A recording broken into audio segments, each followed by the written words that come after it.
Smagu matyti tokį gana nemenką būrelį.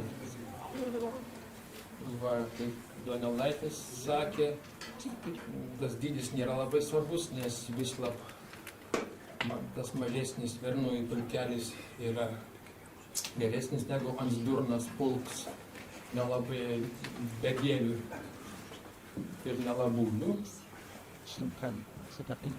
Tai čia va, tas Vernųjų pulkelis, tarp jų turbūt kai kas ir knygą perskaitęs.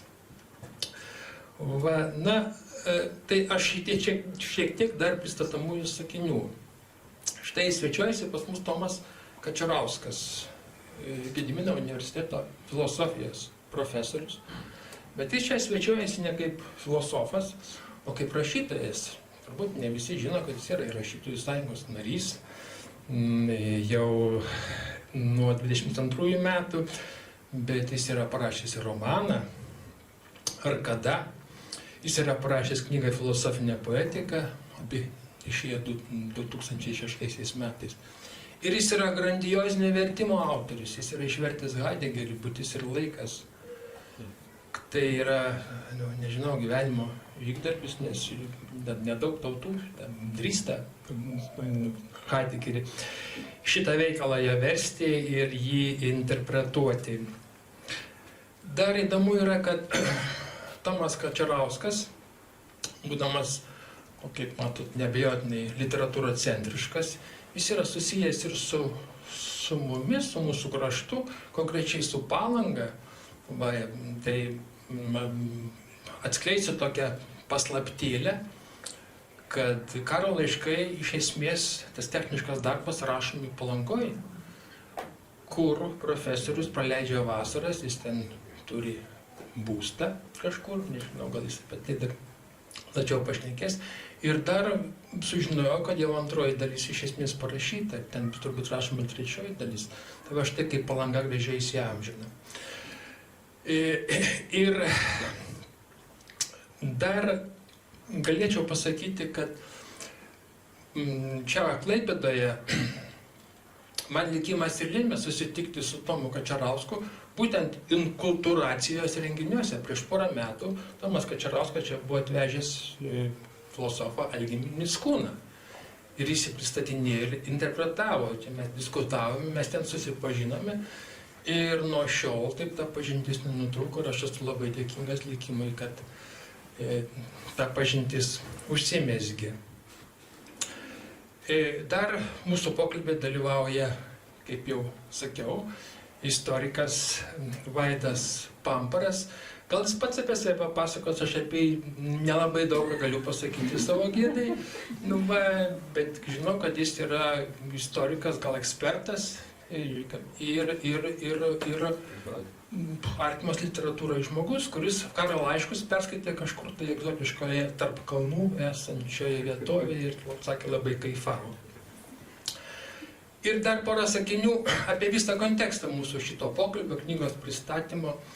Na, aš kaip literatas negaliu nepaminėti to, kad literatūrinis kontekstas, dabar istoriniai prozai, Lietuvoje yra stipriai sušilęs. Galime kalbėti apie istorinės prozos renesansą. Na, šiaip istorinė proza lietuvių literatūroje yra kotiruojama rimtai. Pirmasis mūsų romanas lietuviškas yra istorinis. Tai Pietario Algimantas, 2002 metai. Va, o dabar turime flagmanus savo prozos. Tai pirmiausia turbūt Sabaliauskaitė. Na, o taip pat reikia paminėti kokį nors Mantą Domėną, kurį čia skaito visi uždusę ir vienas populiariausių rašytojų. Tai detektyvas, bet jis operuoja istorinę medžiagą. Bet žinoma, kontekstui papildyti reikia pasakyti, kad šiaip tas tokia istoriosofinė mintis yra pagyvėjusi. Mes turime Aurimą Švedą, kuris yra toksai literatūrocentriškas didelė dalimi. Ir įdomu, kad jis savo pirmojo autoritetu, iš kurio mokėsi pasakojimo meno, laiko ne ką kitą, o vieną palangiškį, kurią mes visai neseniai netekome. Tai yra Rolandas Rastauskas. Štai tokias sąsajas. Dar galėčiau paminėti, kad dabar Lietuvoje yra išleista Marko Bloko, viena iš analų mokyklos tėvų, istorijos apologija.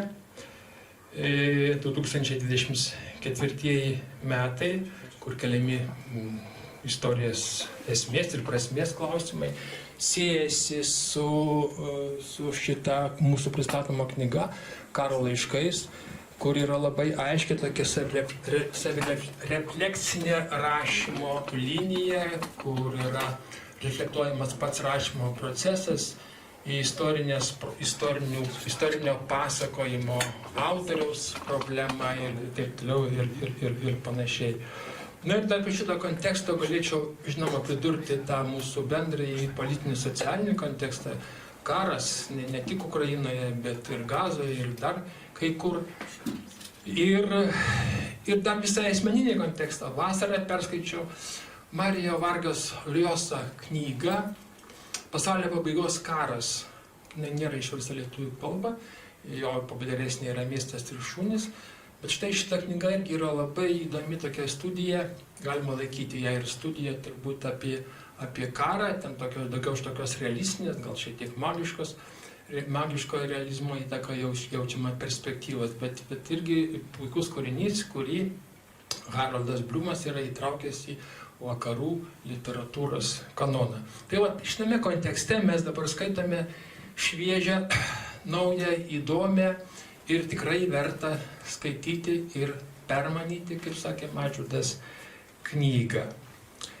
Ir baigiamoji mano įžangos dalis, tai būtų mano tokios tezinės išvados apie šitą knygą.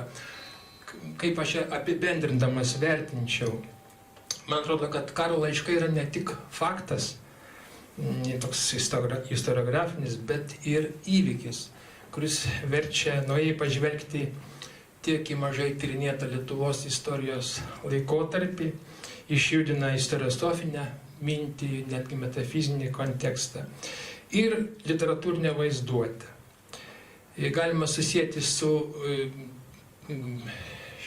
pernai minėto rašytojo Mykolo Vaitkaus Tvanu. Tvanas, tai jo apysaka parašyta 1927 metais, katastrofizmo tema. Tomas Kačerauskas taip pat rašo apie 17 amžių ištikusi Lietuvos tvaną, kovas su rusais, su švedais, su kazokais. Ir tie apmąstymai yra to paties konteksto. Ir išvada perskaičius šitą knygą. Tai yra knyga, kuri išvaduoja iš provincialumo kontekstų, kuri yra atsikračiusi tų kompleksų, jinai dvelkianti šviežumu, intelektualiai integruojanti ir stilistiškai žiūrint, tai yra labai sodri lietuviška proza. Tai tuos dalykus mes galėsime detalizuoti, aš jau taip ilgai šneku. Manau, kad mūsų šitą mieloji auditorija mielai palaikys mūsų pokalbį. Tai atidžiai klausykimės. Dar nepasakiau, kad gal kas nors iš čia esančių klausė Rimo Bružo laidos Istorijos perimetrai prieš kokias 4 dienas. Ten buvo pokalbis kaip tik su Tomu Kačerausku. Ir tai yra irgi labai geras įvadas į svarstymus tokius. Man tai įdomu buvo labai klausyti, kaip jau šiaip ar taip perskaičiusiam knygą. Ir suvokti, kad mes tikrai turime reikalą su labai rimta intelektualinė jėga, kuri labai gražiai derina filosofiją, istoriją, literatūrą. Ir kad tai yra tikrai rimtas mūsų lietuvių istorinės prozos, nepabijosiu pasakyti, laimėjimas, nors dar 2 tomai laukia, ir 1 tomas. Tai kas skaitys, manau, kad mano žodžius galės patvirtinti, o jeigu ne, tai galėsim padiskutuoti. Tai dabar kreipiuosi į autorių mūsų svarbiausiai šitos renginio dalyvį, profesorių Tomą Kačerauską. Mes jokių tokių siužetinių veiksmų čia neaptarėme. Sakome, improvizuosime, žiūrėsime, kaip čia ta auditorija mus priims. Atrodo, kad taip šypsosi, gana palankiai. Va, ir kreipiuosi į Tomą Kačerauską, kuris yra atvažiavęs, vakar pristatė Palangoj, tai Palangoj, apie kurią mes čia taip daug šnekame. Sakė, kad smagus buvo pristatymas. Kaip jis čia jaučiasi Klaipėdoj, žiūrėdamas į šitą auditoriją, būdamas šitame krašte, ką jisai mąsto dabar, jau parašęs 2 dalis šitų karo laiškų, galbūt ką jis norėtų pageidauti iš auditorijos, kokias temas pagvildenti, nes jis gali šnekėti apie viską. Žinot, filosofai, bet turbūt labiausiai apie karą, laisvę, gyvenimą ir mirtį. Dar, žodžiu, nes filosofai tai neišvengiamai daro. Va, tai gal, Tomai, po mano šito kiek patrikoko pristatymo, gal pavyks šiek tiek pačiam sustruktūruoti, paimti šitą auditoriją į nagą ir šiek tiek su ją susipažinti ir pasipasakoti. Labai ačiū, Marijau, už puikų pristatymą. Kaip Algis Mickūnas tokiais atvejais sako, daug primeluota, bet tik to. Pirmiausia, tiesą sakant, aš laukiau klausimo, bet nesulaukiau. Bet gerai. Nu, kaip sekėsi Palangoj, pirmiausia? Tai užduosiu panašų klausimą pirmą, kaip aš užduosiu, ne jūs man, bet paskui prašau man uždavinėti. Kaip vakar uždavinėjau, kas iš jūsų yra klaipėdiškiai? Jeigu negimės, absoliuti dauguma. Absoliuti dauguma, tai gerai. Tai puiku, tai žinoma, kad su Klaipėda turiu ryšių ir ne tik tai, kad čia vis kiekvieną vasarą apsilankau, ne tik Palangoje, aišku, ir Klaipėda būna aplankyta, bet ir rudenį visada aplankau, nes per Klaipėdą aš pasirinkau tokį kelią keliauti į Kylio universitetą, kur aš dėstau jau 6 metus. Kylio universitete ir ten vis nuplaukiu su keltu iš Klaipėdos ir man tai pati romantiškiausia metų kelionė visada būna, nežinau, ar jūs išbandėte, tai labai rekomenduoju visiems. Tai ten reikia plaukti per naktį ir kitos dienos vakare jau apie 5 valandą atplaukia į Kylį. Tai, tiesa, kartais būna audringa jūra, tai tada tenka jūros liga persirgti, bet retai tai nutinka. Tai gerai, dabar grįžtant prie knygos, tai koks klausimas, Marijau, buvo? Apie ką knygą? Ai, bet aš noriu pirmiausia pasakyti, apie ką knygą, gerai. Ačiū. Gerai, nuo to ir pradėsiu. Bet pirmiausia noriu pasakyti, kad ten prie durų yra padėliota knygos ir kiekvienas galit ją įsigyti gerokai pigiau negu Vagaus knygynuose, galit ir Vagaus knygynuose pirkti. Bet Vagaus knygynuose 18, o šitoj salėje 10 eurų kainuoja ir ten tiesiog savitarna yra dėžutė padėta, galite mesti 10 eurų ir paimti knygą. Tai, o paskui, žinoma, po renginio galite prieiti prie manęs, gal ką nors užrašysiu. Tai, o klausimas buvo apie ką knyga, ar ne? Nebūtinai apie ką, knyga, kas, kaip, apie ką, kodėl. O tik knyga centre, o galima apeiti ją ratais. Aktualijas. Tai... Bet kokia jausena, 2 dalis parašysi, tantalinis darbas, nežmoniškas, kaip matosi, kiek suprantate, čipsą. Gerai, aš paprieštarausiu Marijui, ne, tai nebuvo kažkoks, kaip ten pasakyti, tantalinis, pragariškas, ar ne, lietuviškas. Nebuvo joks pragariškas darbas, rašymas iš tikrųjų buvo malonumas. Ir atvirai sakau, ir pats rašymas nebuvo sunkus darbas. Aš, kaip čia Marijus užsiminė, ir parašiau per pirmą dalį per 2 vasaras ir antrą dalį dar 2 vasaras rašiau ir dar 2 vasarų reikės matyti. Trečiai dalį, jeigu kažkaip kitaip nesugalvosiu. Tai tiesiog kiekvieną rytą atsikeldavau ir rašydavau ten nuo kokio 8 iki 11-12 ir tokia darbotvarkė buvo. Rutiniška, kitaip sakant, darbotvarkė. Bet turint kiekvieną dieną tą pasimatymą su pasąmonė, čia aš cituoju Laimą Vincę, garsią rašymo pedagogę, kuri rašė knygą Rašyti gali kiekvienas, taip pat labai rekomenduoju. Tai turėjau kiekvieną dieną tą pasimatymą su pasąmonė ir tikrai nelaukiau jokio įkvėpimo ir pats įkvėpimas aplankydavo mane. Taip, tokia ta virtuvė rašymo. Bet žinoma, tai yra istorinis romanas ir jam reikėjo surinkti daug medžiagos. Tai tas medžiagos ir vakar manęs klausė, kodėl prisireikė 15 metų. Ir iš tikrųjų, prisireikė man 15 metų. Tai galiu pakartoti, ką aš vakar šnekėjau Palangoj, kad tam buvo bent 3 priežastis. Tai iš tikrųjų čia ir buvo sunkiausias darbas pasiruošimas rašymui. Pats rašymas tai tikrai malonumas.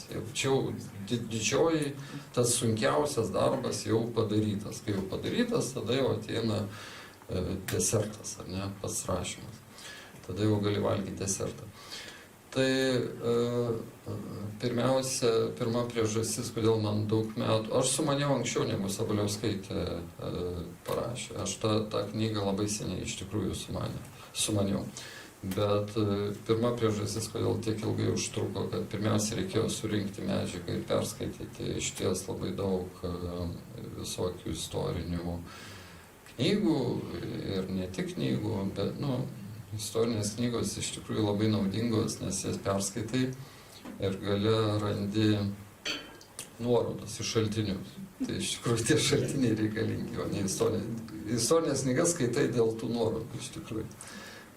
O istoriniai šaltiniai, tai čia atsiminimai svarbiausia amžininkų, taip pat karo laiškai, šį ir pavadinimą pasiskolino iš dalies, pavyzdžiui, yra Jonušo Radvilos karo korespondencija, yra visi laiškai jo rašyti kitiems ir jam rašyti.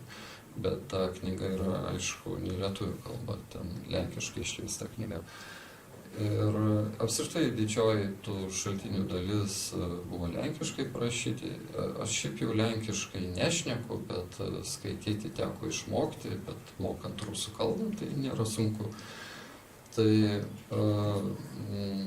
aišku, atsiminimai, laiškai, taip pat visokie ten paskviliai, ten visokie pavyzdžiui, yra Šemetos reliacija tokia, eiliuotas pasakojimas apie Kėdainių sutartį ir jos sudarimo aplinkybės. Aišku, ten labai savotiškai interpretuoja tą Kėdainių sutartį. Ir panašiai. Tai pirmiausia, reikėjo surinkti medžiagą ir perskaityti, bet galbūt ne tai svarbiausia. Bet antras dalykas, vis tik tai nebuvo mano svarbiausias darbas, aš juk dariau akademinę karjerą, rašiau kitokias knygas ir netgi čia su kita proga pasakojęs, kad aš prieš kokius gal 7 metus pradėjau rašyti šitą knygą, tuo pačiu pavadinimu, bet tai visai kita buvo knyga ir aš parašiau 2 skyrius. Kiekvienas skyrius ten yra panašiai vienas autorinis lankas, 40 000 ženklų. Tai apie 25 puslapius jau spausdintų. Tai parašiau apie 50 puslapių ir aš tada pradėjau galvoti, čia kažkas ne taip. Man pačiam nepatiko tai, ką aš parašiau ir aš numečiau tai, ką rašiau, žodžiu, dar supratau, kad dar neatėjo laikas rašyti. Ir dabar, kai aš rašiau iš naujo, pradėjau rašyti, kaip sakiau, prieš 4 vasaras, tai nei vieno sakinio nepanaudojau iš to, ką aš tada rašiau prieš 7 metus. Ir rašiau visiškai iš naujo, aš tik panaudojau skyrių pavadinimus. Skyrių pavadinimus ir tiesa, įvadas ten toks yra pratarmė, dabar nebeatsimenu. tą aš perkeliau iš tų laikų. Tai, žodžiu, antra priežastis, kad aš nedariau akademinę karjerą, rašiau kitokias. Ir aš tada numečiau ir tuo metu aš ėmiausi savo filosofinės ar sociologinės knygos Kūrybos visuomenė, gal kas girdėjot. Tai su iš tikrųjų tą kursą Kūrybos visuomenė aš ir skaitau Kylio universitete. Tai čia mano tas pagrindinis kursas, aš jį skaitau ir magistrantūros studijų programoje Vilniaus Gedimino technikos universitete. Pagal to savo kurso pavadinimą ir pavadinta visa programa iš tikrųjų Kūrybos visuomenės komunikacija. Tai jeigu kas galvojate, kam įdomu apie komunikacijos studijas, magistrantūros, tai irgi reklamuoju. Amžiaus cenzo tikrai nėra.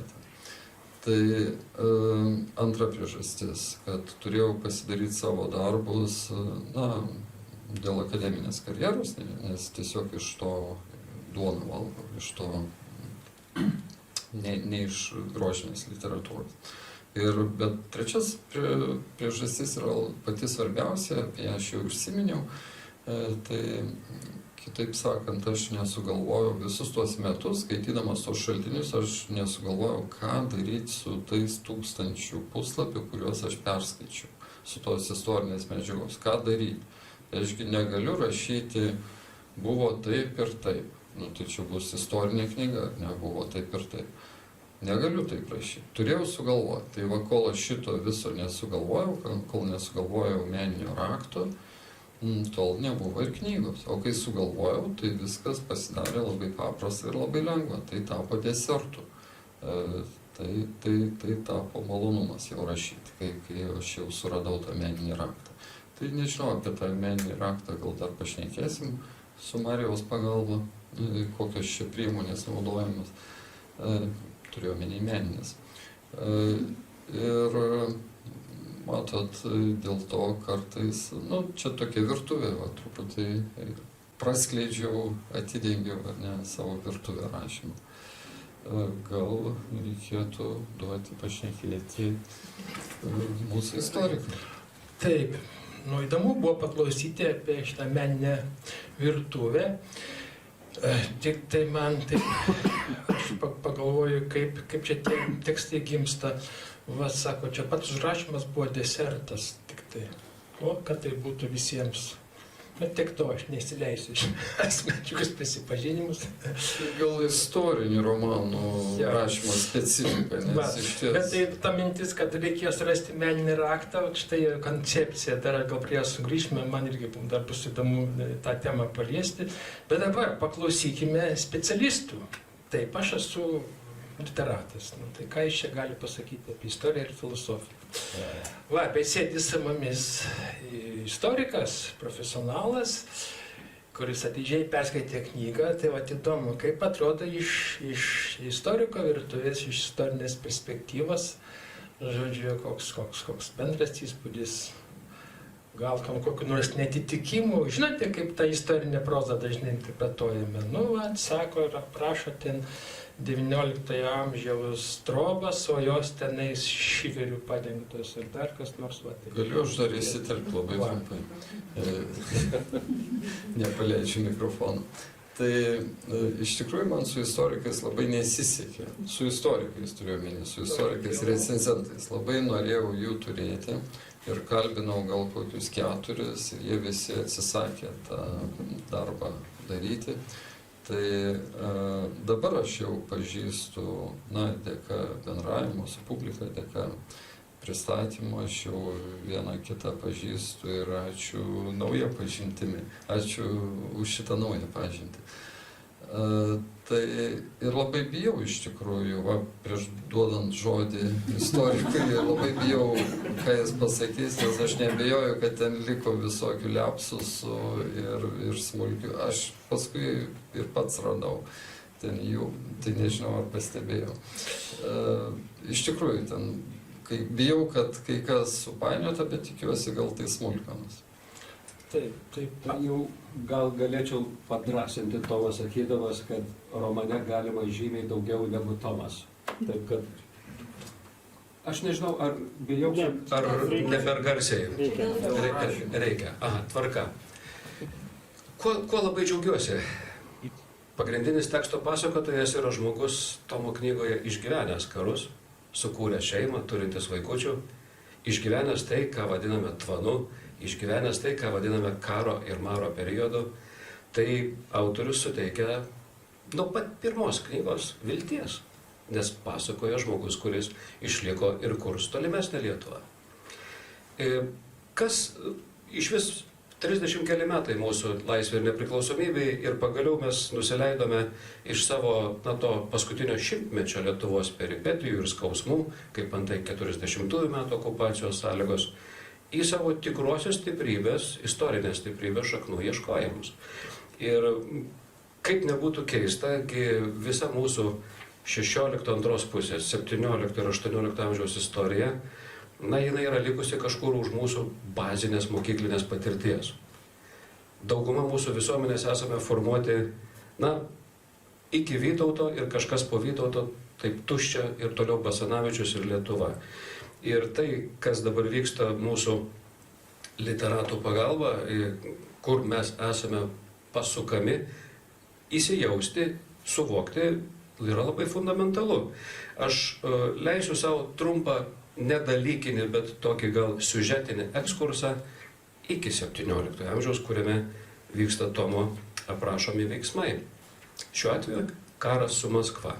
Antroje knygoje lauks jau karas su švedais ir peripetijos.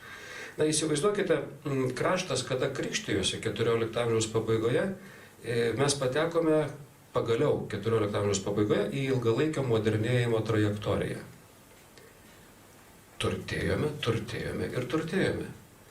Ir pirmą kartą mes su Europa, didžiaja savo gyvenimo vakarų, Europa be abejo vakarų, didžiaja parametrų dalimi, dvarai, knygos, apranga, maistas, susilyginome kaip tik 17 amžiaus pirmoje pusėje.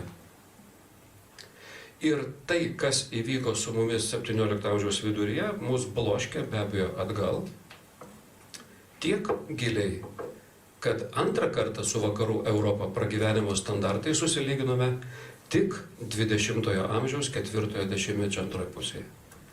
Yra daug statistinių duomenų, jog 1939-aisiais mūsų tuometės Lietuvos pragyvenimo lygis idealiai atitiko Suomijos, Danijos ir su kai kuriom paklaidom Belgijos pragyvenimo lygios. Ir kaip suprantame, mus vėl antrą kartą 20-ojo amžiaus kataklizmai bloškė atgal. Ir mums visiems tenka gyventi laikais, kada per 700 metų istoriją trečią kartą mūsų visuomenės raidoje mes pagaliau vėl pasivėjame, susilyginame su vakarų Europa. Tai tas momentas, kada mes apie 20-ojo amžiaus nuopuolius ir pakilimus daug ką žinome, o apie pirmąjį pakilimą ir pirmojo pakilimo žlugimo sąlygas, sakyčiau, simboliškai knygos vertę didina 10 kartų. Ačiū autoriui už tą įkvėpimą ir už tą pasiryžimą taip įsigilinti į visuomenės peripetijas, į multikultūriškumą. Tikrai fantastika. Taigi, mažumėlė, dėl to laikmečio geopolitikos. Vėl grįžtu prie to, jog mes 15-16 amžiuje vystomės ir modernėjame. 16 amžiaus universitetas, 16 amžiaus spaustuvės Vilniuje ir tiesiog šviesmečiu viskas vyksta. Ir kur takoskyra? Atrodytų, kodėl šita būsimosios Maskvos agresijos išauktimi kaltas kažkoks Kristupas Kolumbas? Kur Kristupas Kolumbas, kur Amerikos atradimas, o labai paprastai, su didžiaisiais geografiniais atradimais, labai sumenko Dniepro ir Volgos upėmis vykusios prekybos apimtys. Nes taip dar sutapo, kad 15 amžiaus viduryje krikščionišką, rytų graikų krikščionybės centrą, Bizantiją, stačiatikybės centrą, užėmė turkai osmanai, pasidarė labai neaišku, kas ten atsitiks su stačiatikių patriarchato likimu. Ir įsivaizduokite, Maskvos kunigaikštystė pagavo šitą šansą bandyti pradėti vadintis trečiąją Romą. Tarsi ir kunigaikštystė iki tol nieko nereiškusi, bet pratęsiančia nebesančios Bizantijos tradiciją. Ir plus dar sumenkstančią ekonominę kraujotaką Volgos ir Dniepro upėmis, kas paskatina ten tose platumose gyvenančių žmonės tiesiog ieškoti to, ką mes vadiname langas į Europą arba kažką tai išsikirsti prie Baltijos jūros. Tai praktiškai, tokios, labai taip paprastai žiūrint, dar prieš 17 amžių subrendo dvi labai aiškios sąlygos. Viena ideologinė, dėl stačiatikybės panaudojimo savo tikslais, o kita ekonominė, tiesiog vykdyti pastovią agresiją prieš mus. Kuo mes unikalūs? Iš ties ir Europoje, kaip pagalvoji, tai didžiąją dalimi mes esame kopijuotojai nuo vakarų Europos įvairių pasiekčių. Ar yra tokių dalykų, kur galėtumėme labai sakyti, kad esame unikalūs ir nuo mūsų nusirašę? Be abejo, be abejo.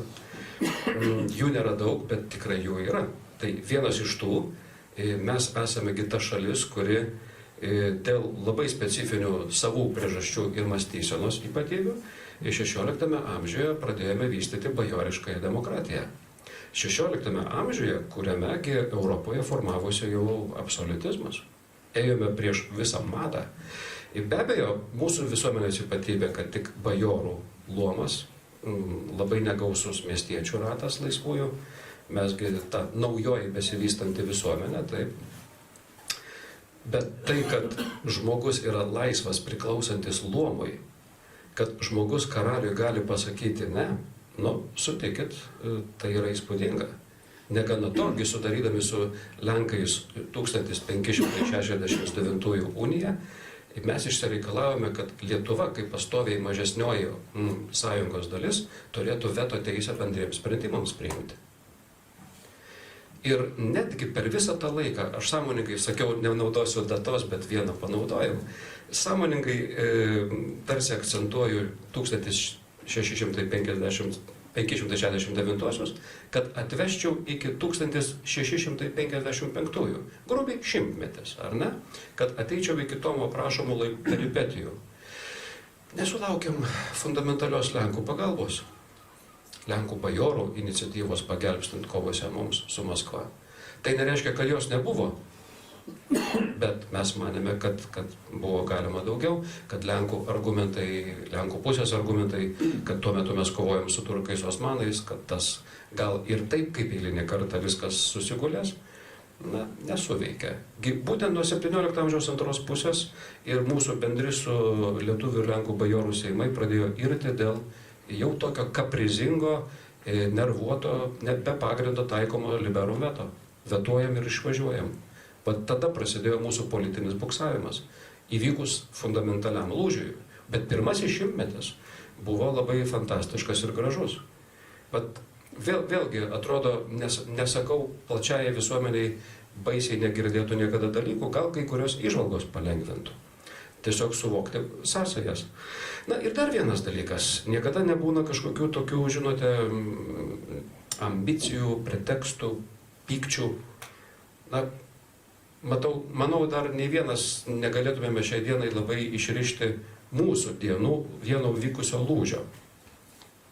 2004-aisiais, kada stojome į Europos Sąjungą, tuometinis Rusijos lyderis Vladimiras Putinas viešai kalbėjo, kad nelabai džiaugiasi Baltijos šalių įstojimu, tiek ten, bet tuo pat metu Rusija taip pat stengiasi vystytis ir kada nors visi susitiksime kažkur.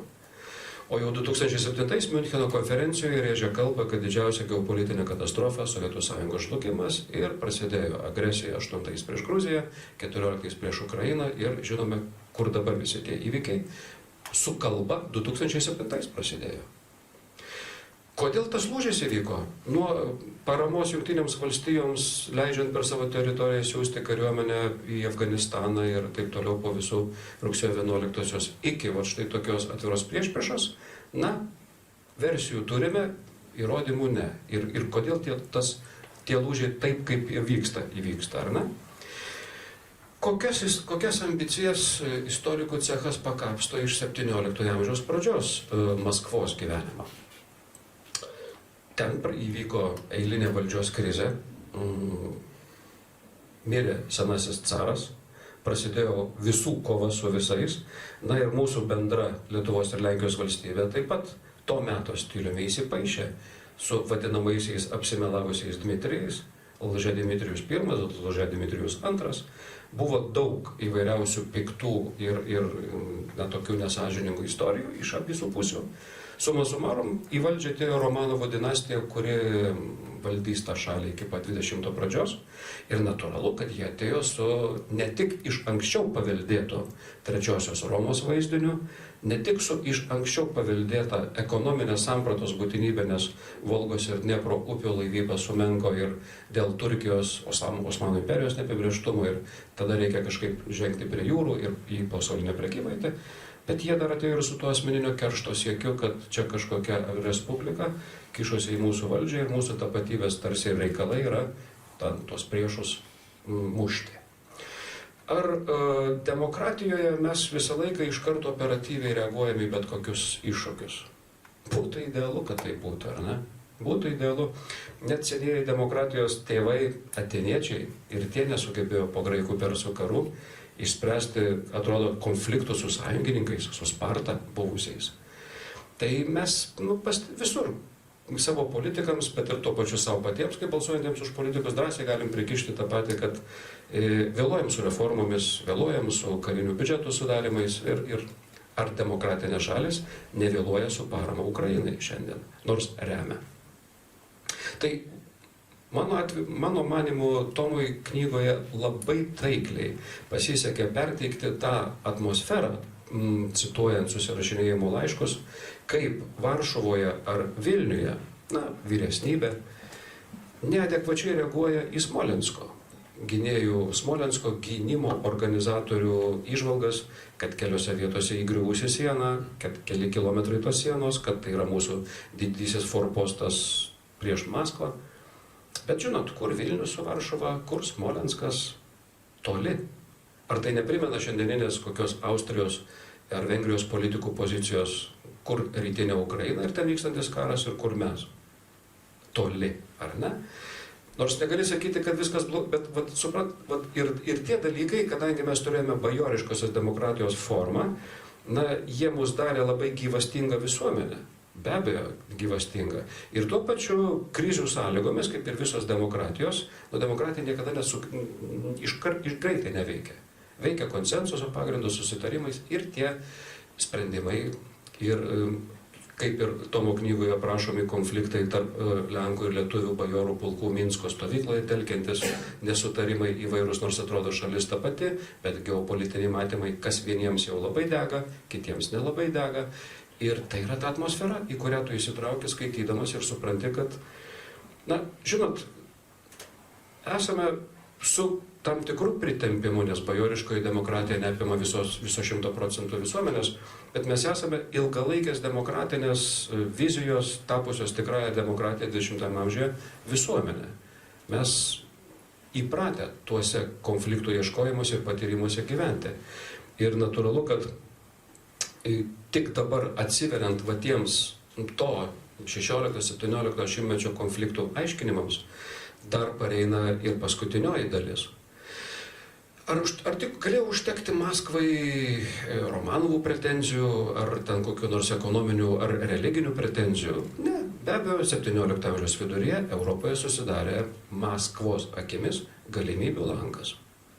Kaip kad ir dabartinėje Europos Sąjungoje gali kilti įvairių ir 15-16 metų pabėgėlių atneštos krizės dariniai ir gyveni, jauti, bet kol nevyksta nedegi, ar ne, demokratijoje. Taip ir 17 amžiaus Europoje kilo ilgamečiai religiniai karai, jau 17 amžiuje konkrečiai dėl kalvinizmo religinės srovės. Tuo metu ten labai per kraujus atsiskyrinėjo nuo Vokietijos, tuometinės Šventosios Romos, šiandieninė klestinti Šveicarija ir šiandieninė klestinti Olandija. Ilgalaikio priešo silpnėjimo naudojosi Švedija, naudojosi Danija, naudojosi Prancūzija. Ir ten 1648 Vestfalijos taikoje pagaliau visiems nusilpus tame kare pasirašyta religinė politinė taika. Ir kaip netikėta, 1648 Perejaslavlio radoje Bogdanas Chmelnickis rašo raštus ir priesaikas Maskvos carui. Negi tikrai nėra sąsajų tose susisiekiančiuose induose. Be abejo, jau jų pusės bandymuose naudotis tomis silpnybėmis, nes, na kaip, buvo skaičiuota, ar kas ateis į mums į pagalbą, kokiais čia tikslais, netikslais. Taip, kad susiklostė taip, kaip susiklostė, bet, žinote, yra visuomenės, kurios yra sėkmės visuomenės ir problemų turinčios visuomenės. Mums su jumis tenka gyventi sėkmės visuomenėje. Na ir gali kilti toks čia dabar, Vaidai, ką tu čia jau taip šeštadienio proga. Ne, labai paprastai. Kas yra sėkmės visuomenės? Nėra pasaulyje šalių, visuomenių, kurios nebūtų patekusios į vienas ar kitas okupacijas, į vienas ar kitas ilgalaikės bėdas. Atskirų istorikų skaičiavimais po 17 amžiaus ir 18 amžiaus pradžios dviejų didžiulių marų bangų mūsų šalyje, toje dabarties etnografinėje Lietuvoje, aišku, be mūsų Klaipėdužės, buvo likę geri 400 000 žmogiukų. Be Baltarusijos, be Ukrainos, žiūrint į mūsų šalį. Tai sunku suvokti tokius dalykus. Kaip galima, vat kada buvo atvejas paskutinis išvykstantis, tegul užpučia žvakę, ar ne? Ir išlikome, ir atsigavome, ir net ir tautiškai, etnografiškai išlikome. Tai vėlgi, va tai ir yra sėkmės visuomenės, kurios nepameta valstybingumo vizijos, kurios vienaip arba kitaip kiek gali kovoja prieš okupaciją, o užėjus okupacijai geba joms nepasiduoti, kad ir pasyvaus pasipriešinimo priemonėmis, kad nežūtų paskutinis. Taip, ir pasitaikius jau okupanto atveju galimybių langui šasti ir pasiekti savo. Taip, kad tarsi ir vienaip Tomo knyga mums atveria pirmąją mūsų istorijos Pandoros skrynios pajautą. Labai nukelia į originalią, daug multikultūriškąją aplinką ir atmosferą, o kitaip skaitydami tikrai pagalvokite apie tą mano pasiūlytą naratyvą, kurį teigiu, kad mes esame laikuose, kada pradedame įkristi, bet tuo pačiu mes esame laikuose, kuriuose ir net nenorime pasiduoti ir susitaikyti. Ir mūsų šiandieninis gyvenimas tą aiškiai rodo. Taigi kol kas tiek Vaido Pamparo minčių apie tavo knygą. Nu, ačiū, matau auditoriją nuščiuvusi, aš pats pirmą kartą gyvai girdžiu Vaidą Pamparą. Tamstai reikia su lekcijų ciklu važinėti, kuo greičiau po Lietuvą, o ir čia vietoje skleisti, kovoti, degti, nenurimti. Tikrai įdomu. Įdomu, kaip apie sėkmės visuomenę, kaip svarstytų žmogus, kuris parašė kūrybos visuomenę veikalą. Taip, man atrodo, kūryboje gal mes taip labai sėkmės tokios didelės gal ir ne, bet žiūrint, nuo ko mes pradėsime. Bet aš dar norėčiau sugrįžti prie to, ką šnekėjo Vaidas. Labai įdomu buvo girdėti, kad Lietuvoje ta tokia politinė vakarų kultūra ir kraujotaka labai pagyvėjo būtent 16 amžiaus antroj pusėj. Tai aš prisimenu per pokalbį per radiją, Tomas Kačerauskas pasakė tokį labai įdomią tezę, kad Lietuvos politinis savarankiškumas kaip tik buvo matomiausias tuo laiku, per šitą tvaną. Va, ir yra argumentų. Žodžiu, tikrai paliesta labai daug įdomių dalykų, tai gal dabar autorius sureaguos. O šiaip, man reikia neužmiršti, kad mums tik 10 minučių liko, bet man tai yra skaudus priminimas. Tai labai ačiū Vaidui, man irgi padarė didelį įspūdį, daug gerų minčių išgirdau ir iš tikrųjų labai apgailestauju, kad per vėlai su Vaidu susipažinau ir kad galėjau galbūt daugiau sąsajų parodyti savo knygoje. Tai bus trečia dalis tavo. Taip, dar trečia neparašyta. Na, tai iš ties, pristatant, bendraujant, atsiranda vis naujų įdomių įžvalgų. Tai dabar nežinau, ką čia dar pakomentuoti, Marijau. Pačiam pat savo nuožiūrą pagal skonį, o jeigu ne, tai aš galiu ką nors klausti, ar dar būtų. Žodžiu. Bet būtų įdomiau, jeigu pačiam, kas iš to, kas kalbėta, nesinori, paprieštarauti, šiek tiek švelniai atsirastų toks judėjimas, ar pakomentuoti. Na, porą reakcijų galėčiau išreikšti. Tai viena vertus dėl to politinio savarankiškumo didžiausio. Tai aš tik pakartosiu, kas ten buvo šnekėta, kad čia vis tik ne 16 amžiaus pabaiga. 16 amžiaus pabaiga, 17 pradžia, tai iš ties buvo klestėjimo laikotarpis, čia visiškai sutinku su Vaida. Bet man buvo labai įdomus klausimas, kaip prieš Kėdainių uniją, aš čia priminsiu, kad Kėdainių unija 1655 sudarytas su švedais ir ten buvo nutraukti ryšiai su Lenkija ir mes sudarėm uniją su Švedija. Irgi ten lygus su lygiais, ten tarsi, bet vis tiek valdovo mes neturėjom teisės rinktis. Švedų valdovo, bendro valdovo, tai gal vis tik ten kažkiek daugiau nuolaidų padaryta negu Lenkams. Bet aš grįžtu prie savo minties, tai Vaidas vėl nori man prieštarauti, bet grįžtu prie savo minties. Tai va tas laikotarpis, kai Jonušo Radvilos sukviesti bajorai iš pradžių prie Vilniaus, paskui Josvainiuose, ir netgi buvo Josvainių aktas prieš tai, o paskui Kėdainiuose, kai ten per 1000 Lietuvos bajorų pasirašė tą Kėdainių uniją, vienas kitas išsisuko, pavyzdžiui, Hlebavičius. Ir Žemaičių seniūnas, tai siejasi su Palanga gal daugiau, nes Klaipėda, ne?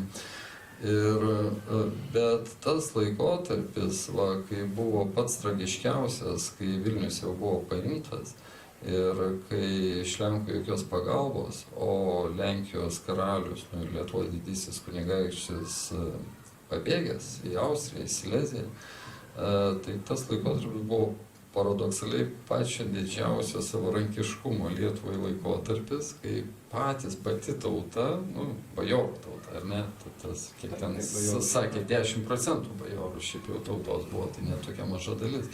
Pati bajorų tauta vis tik sprendė dėl savo likimų. Tai, čia toks paradoksas. Tai ir politiškai turbūt labiausiai buvo toks didžiausias savarankiškumo metas.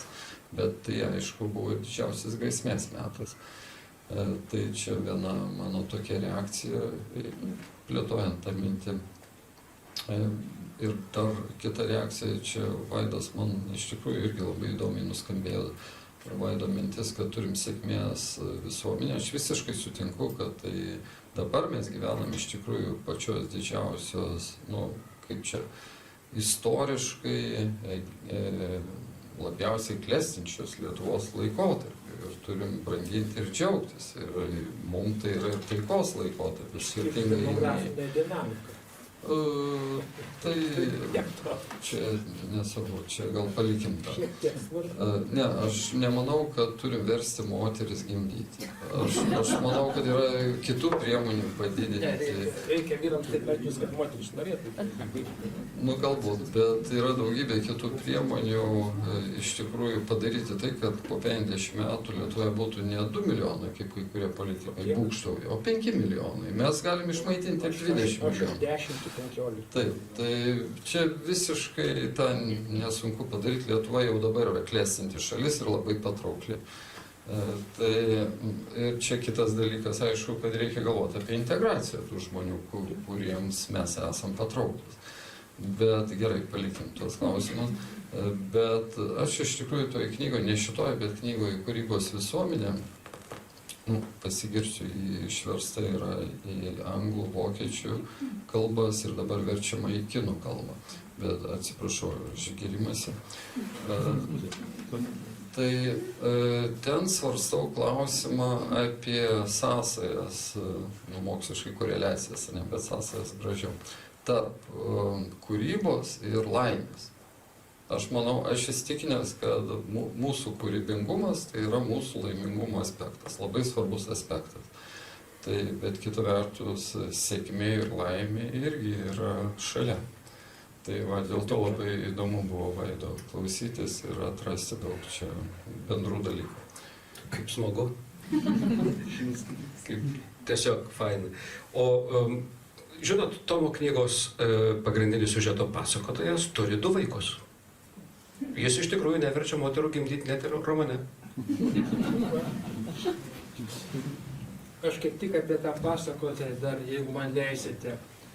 Mes čia šnekėjome apie šitos knygos, Vaidas šnekėjo apie multikultūriškumą. Aš norėčiau pabrėžti jos europietiškumą o ypač mielą literatui, pabrėžti jos išsivadavimą iš provincialumo komplekso. Ir štai pagrindinis veikėjas, kaip tik yra, man atrodo, tas koncepcijos ašis visa. Ir ta koncepcija ir yra tai, kas išvaduoja šitą knygą iš provincialumo. Ir teigia, įsakmiai teigia, neįsakmiai, netiesiogiai, bet visą savo visumą organiškai teigia ir patvirtina, kad Lietuva yra nekas kita kaip pasaulio geopolitinio ir kultūrinio žemėlapio mapa mundi dalis. O pasakotojas Aleksandras Dukas, ar Dakas, jeigu jį tarsime angliškai, yra pasaulio žemėlapių mapa mundi braižytojas. Tai yra labai galinga metafora, kuri plėtojama per visą knygą. Tai galima sakyti, tai yra tam tikra parabolė, nes tas žemėlapio braižymas tampa ir kūrybos proceso tokia varomąja jėga ir tokios apžvalgos visos ir empirinės, ir filosofinės, ir metafizinės. Va. Ir dar kalbant apie tą pasakotoją pagrindinį Aleksandrą Daką, yra, kai mes pristatinėjome knygą Kaune, autorius užsiminė apie toje knygoje esančius slapukus. Galiu užduoti paslaptį? Išduosiu tada. Va. Slapukai yra labai intriguojantis irgi dalykas. Dakas, taip, iš anglų kalbos ką reiškia dak? Antinas, taip. O ką reiškia lenkiškai kačer? Kas žino? Nežinot, filologinis reikalas. Čia ne Vilniaus kraštas. Taip, kačer reiškia antiną. Tai tarp Kačer ir Kačerausko aš jau ryšių nebeeksponuoju. Tai va, kas yra šitos knygos pasakotojas, užsislėpęs. Va. Ir daugiau ten tokių įdomių dalykų. Humoro jausmas, nors jis kažkaip apgailestauja autorius, kad jam nebūdingas humoro jausmas, jis labai būdingas, tik jis yra paslėptas. Kiek yra inkliuzų, kiek ten yra pasakojimų, kiek ten yra anekdotiškų situacijų apie Stanislavą apdovanojimą, pavyzdžiui, ir taip toliau. Tokių ir reibesnių, ir visokių, bet jie labai pagyvina knygos audinį. Dėl to skaityti yra įdomu. Tai aš irgi norėjau truputį dar porą žodžių tarti po Marijaus. Marijus čia mums visiems bandė įteikti, kad čia yra kažkokia labai sudėtinga knyga, čia daug visko, čia pripainiota. Mano siekis buvo visai kitoks. Mano siekis buvo parašyti tokią knygą, kad ji būtų įdomi įvairaus išsilavinimo, įvairių interesų žmonėms ir kad jie kiekvieną savo, kad rastų kažką įdomaus. Ir iš ties ten yra ir anekdotų, yra įdomių istorijų, yra mitologinių visokių stilizuotų pasakojimų. Žinoma, kiek man ten, kiek tai visą tai atitiko siužetinę liniją, aš bandžiau visą tai kuo daugiau įtraukti. Tai tiesiog manau, kad gal nereikėtų jos rodyti ar eksponuoti kaip labai sudėtingos. Manau, kad gal čia ne tas žodis. Nors Marius ir nepavardoja to žodžio. Intencija tikrai turi padėti. Bet čia aš dar žadėjau truputį grįžti prie klausimo, koksgi tas meninis raktas, ir čia nenoriu likti pažadukų, gal dar porą komentarų apie tai. Nežinau, gal Marijus, gal tu, Marijau, turi apie tai. Tai aš iš Nors jau iš dalies Marijus pasakė, tai, žodžiu, kol aš nesugalvojau to meninio rakto, tol ir knygos nebuvo, čia kartojasi, o aš sugalvojau tokį dalyką, sugalvojau personažą, nežinau, gerai ar blogai sugalvojau, jūs kritikuokit. Ir tokie kaip kritikai, kaip Marijus kritikai tėvų kritikuoja, bet sugalvojau, romane tokią priemonę, kai ne aš pasakoju, nors ten pirmu asmeniu visas pasakojimas vyksta, bet šiaip ne aš rašytojas, bet mano herojus pasakoja, o tas herojus yra tų įvykių amžininkas, jis gyvena, kaip čia Vaidas papasakojo, jis pergyveno tuos karus, ir pasakojo iš jau praėjus po Andrusavo, taip tarėsi, Andrusavo taikos. Tai yra, tas visas karas su Maskva truko 13 metų. Ir po to karo jau jis atsisėdęs ramiai jau taikioj atmosferoje, savo upės dvare, jis rašo, kai turi laiko, rašo tą visą pasakojimą. Tai čia sugalvota tokia priemonė. Ir dar gal reikia paminėti priemonę, kad, apskritai pirmoji daly gal ten mažoka tų įvykių. Ten yra du mūšiai aprašyti, vienas Šklovo, kitas Šepelevičių, abu su Maskva. Ir apskritai mūšių su švedais aš neplanuoju, jų ir nebus, nes pavyzdžiui, apie tai yra rašęs Henrikas Sienkevičius, tai ten vien mūšiai su švedais ir vienų su kitais konfederatų, pavyzdžiui, su Jonušu Radvilu ir panašiai. Bet jis neaprašinėjo jokių mūšių su Maskva. Aš turiu omenyje romaną Tvanas. Bet dėl suprantamų priežasčių, nes Sienkevičius rašė XIX amžiaus pabaigoje, kai dar buvo ta carinė aplinka ir cenzūra negalėjo praleisti. Tai mano fokusas visai kitur, mano dėmesys kaip tik tai mūšių su Maskva. Tai dar apie kitą priemonę. Žodžiu, šiaip turbūt nieko naujo. Ir dabar, kai iš tikrųjų tų mūšių vyksta, aišku, daug mūšių, bet kiek aš girdėjau iš tų karių Ukrainoje, sunkiausia iš tikrųjų laukti įsakymo eiti į mūšį. Ne pats mūšis, bet sunkiausia sulaukti įsakymo. Tu lauki kažko, nežinios kažkokios. Tai aš manau, kad ir tais laikais vyko, aš nemanau, iš tikrųjų taip vyko labai ilgas tas pasiruošimas dėl įvairių priežasčių. Ten ir ginčai vyko, ir su karalium ginčai, ir ginčai tarp Lenkų ir Lietuvių kariuomenės ir panašiai, ir visi aiškinosi tos santykius, laukdami įsakymų, vadovybės įsakymų stovykloje prie Minsko. Taip. Ir aš ten sugalvojau tokią priemonę, čia aišku mano sugalvota, aš galėjau panašiai ir būti. Ir jie belaukdami ten žaidžia kauliukais ir kas mažiausiai taškų surenka, tas pasakoja kažkokią istoriją. Ir tokiu būdu aš įpinu ten visokius mitologinius motyvus, anekdotus visokius, taip pat savo pasakojimus iš savo giminės istorijos, bet aišku, bandau pritaikyti tiems laikams, kad tiktų visą tai prie siužeto. Ir ten visko dėl to labai daug pridėta ir gal kartais ir sunkoka skaityti, bet aš tai manau, kad gal atvirkščiai, gal įdomu tas istorijas visas skaityti ir jas galima atskirai skaityti. Ir aš ir vakar išsidaviau, kad turiu tokį sumanymą, aišku, kad jau tą trilogiją pabaigsiu, galbūt surinkti tas visas istorijas, tas upės dvaro istorijas, ir jas atskirai išleisti, gausiai iliustruotas, ir jos, manau, kad būtų labai patrauklios vaikams, pavyzdžiui, kaip pasakos. Aš labai neramintas žiūriu į organizatorių veidus, kada jas pasakys veto ir sakys viskas, jūsų laikas, o mes dar net auditorijas nepakalbinome. Tai pradėkim tada auditoriją kalbinti. Ar galima kalbinti dar auditoriją?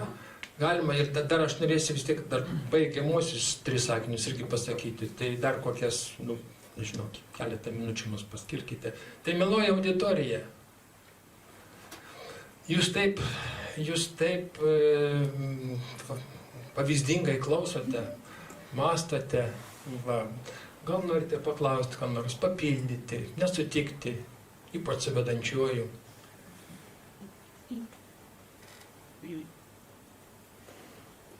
Taip, auditorija. Tokia mūsų sėkmės visuomenė, ko mes tokia nedrąsūs dabar. Va, neklausia žmonės. Taip. Jeigu niekas neklausia, tai paklausiu.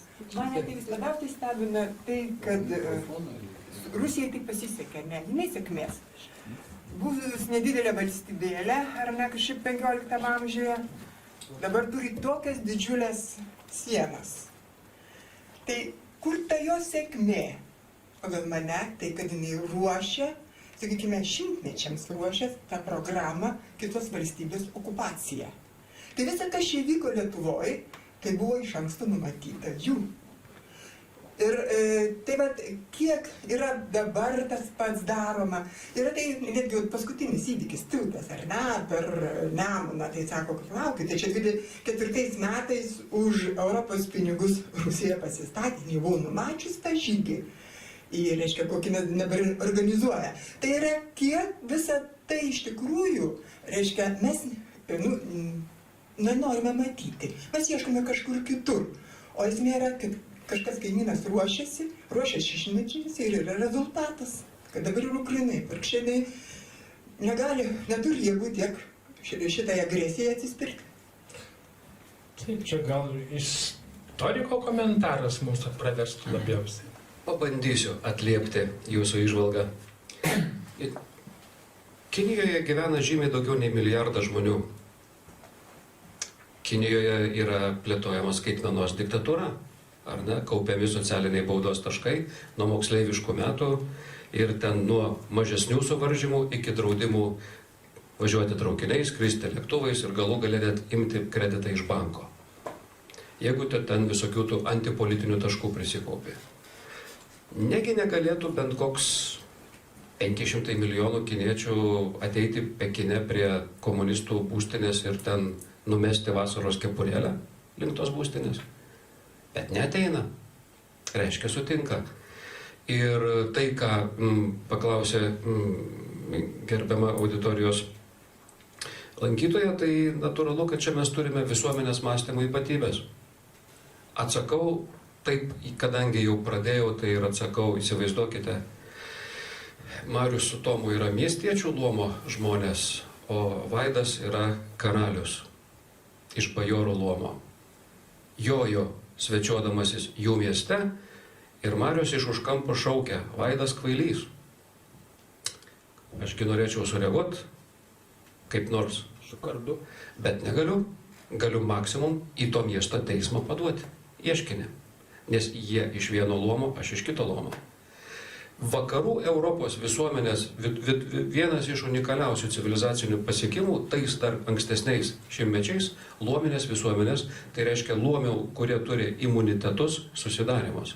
Ir tada diskusijose su valdžia, taip, ar valdžia pakviečia į karą, ar taip vyksta ginčai, bet yra laisvų žmonių ginčai. O mūsų rytų civilizacijos žmonės, kaimynai, niekada neturėjo luomų, niekada. Titulus turėjo. Kas vyresnės kartos puikiai, žinote, posakė zgreziv knezė. Tai verstusi kaip tu vakar buvai niekas, kažkaip pasimaišiai caro aplinkoje tapai kažko naudingas, apdovanotas iš caro dvarais, žemėmis ar kažkuo, bet rytoj tu visko gali netekti. O jeigu nėra luomų praeityje, jeigu praeityje nėra privatinės nuosavybės, neliečiamybės, bent dalyje visuomenės buvusių pavyzdžių, tai labai sunku tapti modernę visuomenę. Ir tokie dalykai ne visuomenė tik sutinka su tokiais dalykais, o čia be abejo visos valdžios savo naudingai išlieka, taip kurstydamos karus ir plėšdamos. Jeigu kažkada tai 19-20 amžiuje tokios Europos galios kaip Britanija ir Prancūzija turėjo daug kolonijų už jūriuose, ar ne, tai 19 amžiaus Rusija tiesiog turėjo kolonijas šalia savęs. Tai vat ir to proceso tąsoje ir tebe gyvename. Tiek ir tiek. Tai jeigu leisite, aš tada jau baigiamuosius sakinius pasakau, gerai. Taip, kadangi prabilome apie mentalitetą, moralę, aš kaip tos tokios vakarietiškos, krikščioniškos tradicijos žmogus, aš pacituosiu vieną mintį iš Biblijos, iš Jokūbo laiško, iš kur atsiranda karai, iš kur tarp jūsų kivirčiai, ne iš kur kitur, tik iš jūsų užgaidų, kurios nerimsta jūsų sąnariuose. Geidžiate ir neturite, tuomet žudote. Pavydite ir negalite pasiekti, tuomet kovojate ir kariaujate. Manau, kad mes nepalaikys šito balso čia iš Jokūbo laiško, kas nors nesusijęs su taikos partijos agitacija. Tai čia kalba, man atrodo, tas balsas, kurį norėtų girdėti sėkmės visuomenės žmonės, kūrybos visuomenės žmonės. Ir tų visuomenių, prie kurių mes norėtumėm priartėti ir prie kurių priartina štai ši knyga ir tikiuosi tokie pokalbiai. Ačiū visiems, o ypač autoriui ir Vaidui.